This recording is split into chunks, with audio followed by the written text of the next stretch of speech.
So when I was 9, me and my two brothers after me, we went to Buenos to like try out the school. We stayed at my aunt and my uncle at the time.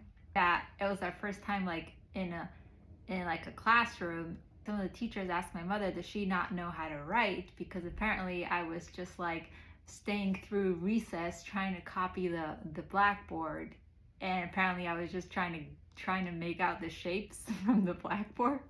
And then they figure out that all three of us needed glasses because we were never in a classroom. So in 5th grade, the girls' school learns limudei kodesh in Hebrew and an Israeli accent. So davening was done with Ashkenazi Havara, regular learning of Hebrew studies, so Chumash, Navi, the whole Shlichus, Tanya, whatever. It's all like the language is read in Hebrew, like with a Hebrew accent. Up until then, I learned like the homeschool was like learning with like not like a structured way, but like my mother, my father here and there, my aunts, let's say like my father's sister and my mother's sister and my father's brother sometimes, like when during their summer, because also like our seasons are opposite, so they would like spend the 2 months of their summer sometimes by us, and like they would teach us. For 7 years in a row, Tishrei time, my grandparents from my mother's side would come to spend Tishrei, and my Zaidi was the Baal Tefillah. My grandmother would teach us Navi, Sipurei Tzadikim, and we would all listen there. And her thing was like Ishmael. Next year, she just was doing the whole thing over again. And then like, I don't know, my 3rd year, we were like, okay, we know it already. She went to like Shifting, and then it wasn't as interesting anymore. My Zaidi told us that Bubby's very offended, and we had to go and apologize. The girls in my class, that there was just like, they would look down upon like the Ashkenazi accent. Like once had like a teacher that from New York, that she didn't last a day, like because she came in with the American accent. And I still remember the pasuk that she taught, because the whole time everybody just made fun of it after. It was Bahaloscha Esaneros, whatever, and she said it like that. I can't, like she didn't last. So after I had gone to the visit, I was just back at home, like learning the Chumash with my mother. We were sitting at the table and she like opened the Chumash. I started reading the pasuk because I needed to practice it in their accent, so when I go back next time, I can actually learn it their way. I just needed to, I didn't think that the Ashkenazi accent was bad. I just knew I needed to learn the new way if I'm going to go to the school. Like, why would I say it in an Ashkenazi accent in a class where everybody thinks it's disgusting? Like, it's just like, I mean, it's just like not respectful to who I am, to like my grandparents, to like speak in their accent in a room where it's not, where it's going to be disrespected. So it makes sense. I wouldn't do it. So I needed to learn their accent. I didn't care. Like, it's not like I cared to fit in. Like, I didn't like the girls that much. I just knew this is what I need to do. I started saying it with like Israeli accent, like not saying Ashkenazi. Instead of whatever, Bereshit bara Elokim, I said Bereshit bara Elokim. My mother first started crying. She stood up. She said, I can never teach this girl again. And she never did. Came to Beis Rivka, the first Shabbos, it was like what home for bringing. They were doing like Sichas and going around. Girls were reading. My turn came. I was reading the Sicha the way I had been doing it in Buenos Aires. I was reading something like this. אלה פיקודי המשכן, משכן העדות וגומר, הנה ידוע קושייה במקראות אלו. אמרו משכן שני פעמים, וגם מה שכתוב אשר פקד על פי משה, something like that. I was probably so distracted from how weird that sounded in that room, and nobody laughed, nobody like, maybe if my cousin, I don't remember if my cousin was there, maybe she was embarrassed about it, the way I was reading. And then like to explain it, like I was already way too distracted from how weird my accent sounded in that room. I never read like that again. I was 16, the year that I was turning 12. That was like the year that I was just like official. I'm like a full-time student in Buenos Aires. Buenos Aires is 10 hours away by bus from where my parents live in Cordoba, a night bus. So whatever, you take the bus at 9 p.m. at night and you get the next day at 7 a.m. The system was that every other Shabbos I'd go back home. I would leave Thursday night, travel Thursday night, then be there Friday, Shabbos, then Sunday night, take the bus back and get there Monday morning, then like change and get back to school, get to school a little bit late. I hated it. The best part of my life at the time was that they had a movie on the bus. The worst thing was when the movie was over and then it's like back to my existence. When the movie would play, I would close my eyes at the natsniest parts. Not because I like felt guilty, I just felt scared because this idea that if you look at like natsniest thing, it's gonna like ruin your whole future because those images are gonna stay in your head and it's gonna like ruin your life.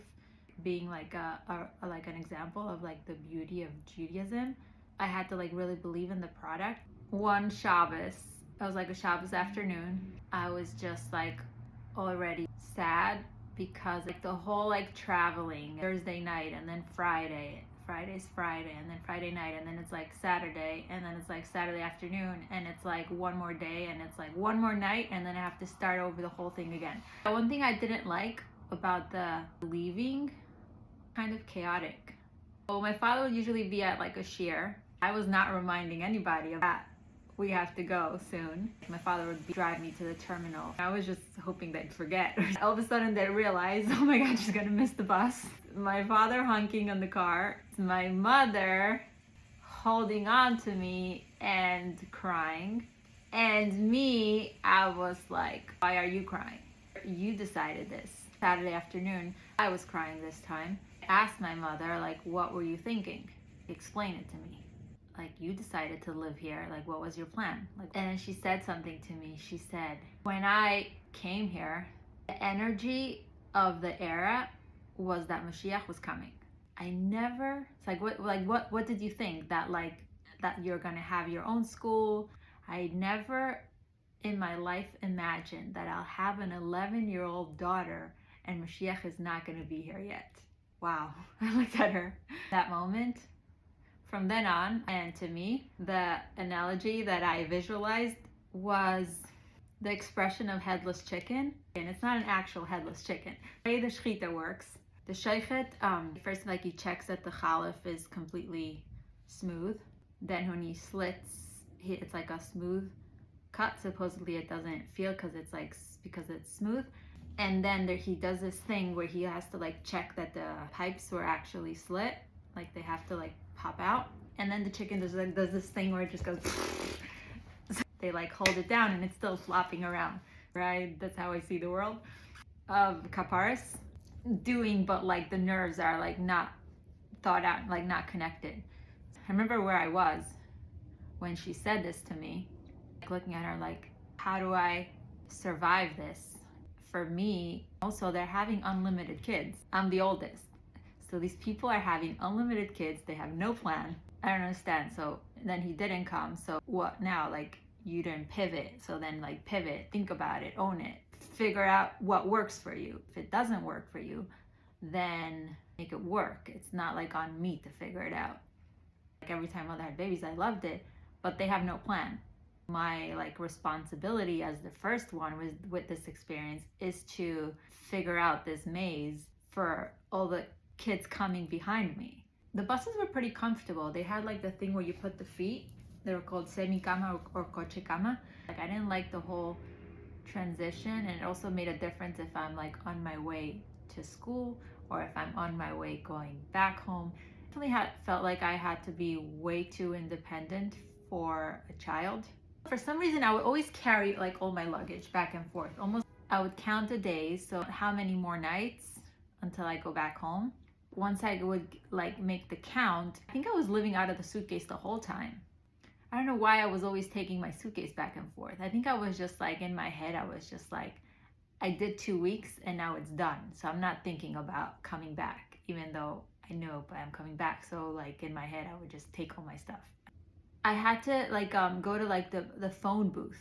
They had this idea that when I get there, they would like arrange this car service called Ne'eman. Really, the bus was like a 10-hour straight, and then they had like a stopover. So like the plan was just like when the stopover comes, you don't get off the bus because you're not going to be like roaming around like a bus terminal middle of the night like when you're a child. So you're just going to stay on the bus.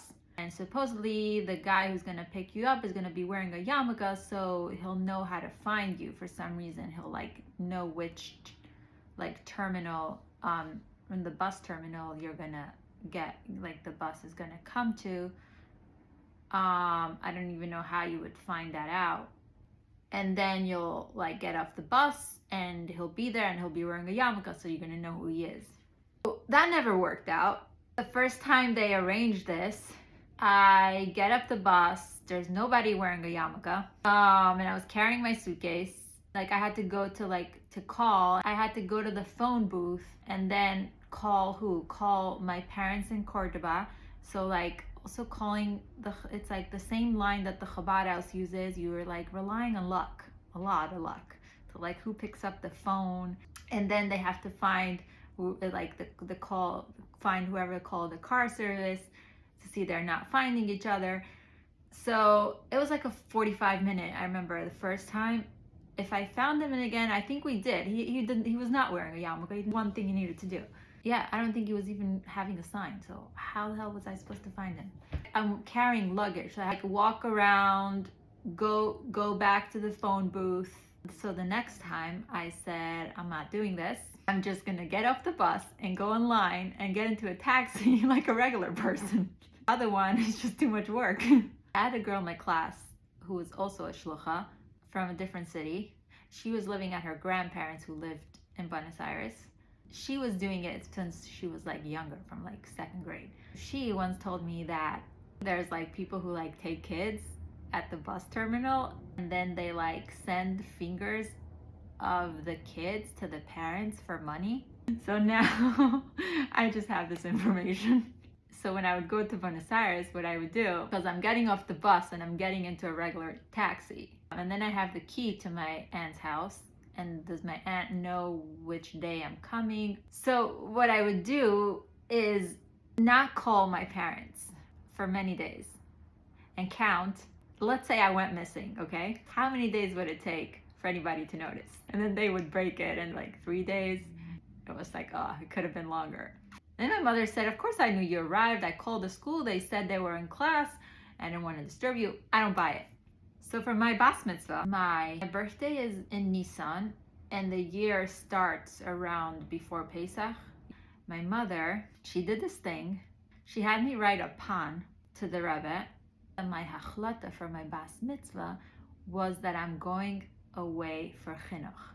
And I was weirded out because I knew how to write. I knew how to write when I was like younger. I was writing. People used to ask me, what's your first language? I would say, my first language for reading is Lashon Kodesh. My first language for writing is Yiddish. Not my first language for reading. My first language for reading is English, because I prefer to read in English. And my first language for speaking is Spanish. So I was like always writing in Yiddish. It didn't make sense that my mother told me what to write for my bas mitzvah pan, because it was just like more serious, because it's your bas mitzvah pan. And I don't know where she got this idea from. Knowing the players, it has like, I don't know why they thought it was a good idea. Like, you don't tell somebody what their hachlata is going to be to write to the Rebbe. Like, that's something that comes from you. It didn't make any sense, because to me, my mother signed up to this when she said yes to marrying my father, because my father spoke Spanish from having been 2 years in Caracas, Venezuela. So he said, I want to go to a Spanish speaking city and build from scratch. This is who he is. And my mother signed up for this when she said yes to marrying my father. And it's fine, I get it. But that's when she made that decision, so that she's going to send her kids away. So don't make it my hachlata, you know? My mother had her own conflict with it, obviously. So it didn't sit well with her, like what kind of mother sends her kids away from home. So she didn't really want to do it. She always had like pressure from her father and from her in-laws as well. Like, what's going on? Why kids at home? Like, even like 7. My grandfather from my father's side was telling me that I'm like spoiled or something, because like other shluchim's kids, younger than me and don't live at home. The history of like my grandfather as a child in Samarkand, he was an orphan. His father died when he was like 5. And his mother, who I'm named after, I'm the first one to be named after. So that also comes with like a whole, like it comes with a script when you name, tied to my grandfather and his mother and his childhood. The story that people made plays about him when he was little, that he was like sent away for cheder in Samarkand, and when he said goodbye to his mother, he didn't know if he's ever going to see her again. He was like 9, and what am I doing at 11 still like living at home? It's not like his times. But there was like that pressure that my mother, also I'm the oldest, and my mother was always like, in my mother's family, they all do whatever Zadie said. Like that conflict of her like trying to find her own stance. How old was she? Like she got married really young, and then she went on Shlichus. Like she never really had the whole religion, and orthodoxy is a little bit like frozen in time from when she left. She didn't have the like regular like development that community has, like have your friends and your family system. Like having me say that it's my hachlata or for my bas mitzvah. Like is this like a new minhag? Who does that? Pretty intense. Like you write your own letter. She had me write a letter with her. Like she was wording it. It was very weird to me. It didn't make sense because it was a month into, I already started going. So what is this now? Now I'm making this hachlata if I already started doing it a month ago. But how is this my hachlata right now? That was 7th grade. The next year, here it's 8th grade, but in Argentina, it's the first year of high school. They just start counting again and they call it seminary, so seminario. I went for like in the beginning of the year. Like the first year of high school can be really kind of intense. Yeah, they're trying to do everything like a little serious. Like now it's high school. I found it overwhelming. I didn't really have that much of an issue with like, Hebrew studies. I had most of my gaps in secular studies, so that wasn't like part of the sacrifice, so it wasn't important either. It's like it wasn't valued. I went there for like 2 weeks. I kind of wasn't comfortable with the fact that my mother had me make a hachlata just for her to feel less guilty. This hachlata was like probably my grandfather's idea, having this happen so my mother could feel like it's not her. My grandfather didn't know me yet. Later, he learned that you can't tell me what to do. Like the manipulation became different. It's just a weird thing to do. They scripted a hachlata. So I was like, you know what? Fine. You want me to own it? So this is what needs to happen. If it was my hachlata to do it, then it's also my hachlata to not do it. What happens if this year I say, you know what? Actually, this year I am going to do homeschool. I had a plan. I was going to reverse that hachlata thing that they made me do that. Fine. If it was my hachlata to do, then it's also my hachlata to not do. It could also be my decision to not do it. See, I'm going to homeschool myself. I had the syllabus of whatever they were going to teach in this 8th grade or 1st grade of seminary, 1st year of high school. What am I going to do for Chumash? I told my mother I'm going to homeschool myself. And that year they were going to bring a young couple to like be shluchim with them. It was more like a strategic thing. Like this shlucha was not a good fit for me. She was going to teach me twice a week. I don't remember anything about what she taught me. Most of it I was going to teach myself. For Chumash, I said I'm going to grab the Beis Yehudas. The Beis Yehudas in Yiddish. I could read Yiddish. It has the Yiddish interpretation of the Rashi and some other Mefarshim, whatever the Beis Yehuda is. So what I did is I read every pasuk and I read the Beis Yehuda of the pasuk, the Rashi and the Beis Yehuda. And then I wrote my own notes in Hebrew, in my words. I didn't know exactly. Sometimes the teacher decides some psukim they do this Rashi, some other Mefarshim. So like I don't know which ones they're gonna do. I just did the equivalent parsha that my class was doing, and I felt like it was a good compromise because I'm just gonna do the whole Beis Yehuda. That's what I did for that year.